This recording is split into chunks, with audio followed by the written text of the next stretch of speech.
இன்று பதவியேற்கும் பிரதமர் மோடியுடைய மந்திரி சபையிலே தமிழகத்திலே தேசிய ஜனநாயக கூட்டணி என்ற பிரதிநிதியாக பாட்டாளி மக்கள் கட்சியிலிருந்து டாக்டர் அன்புமணி ராமதாஸ் மத்திய அமைச்சராக கூடும் என்ற தகவல்கள் வந்து கொண்டிருக்கின்றன.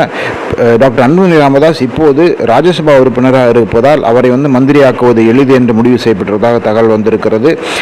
ஒருவேளை தர்மபுரி நாடாளுமன்ற தொகுதியிலிருந்து டாக்டர் சௌமியா அன்புமணி வெற்றி பெற்றிருந்தால் அவரை மத்திய அமைச்சராக ஆக்கும் திட்டம் இருந்தது என்று சொல்கிறார்கள்.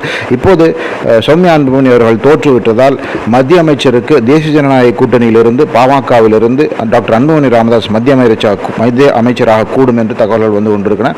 அநேகமாக அவர் பல ஆண்டுகளுக்கு முன் வகித்த ஹெல்த் மினிஸ்ட்ரி அவருக்கு கொடுக்கப்படும் என்ற தகவல் சொல்கின்றன. பொறுத்திருந்து பார்ப்போம். இன்று மாலை தெரியவரும் டாக்டர் அன்புமணி ராமதாஸ் மத்திய அமைச்சர் ஆகிறாரா இல்லையா என்று. பாமகவுக்கு ஒரு அமைச்சர் என்று தகவல்கள் சொல்கின்றன.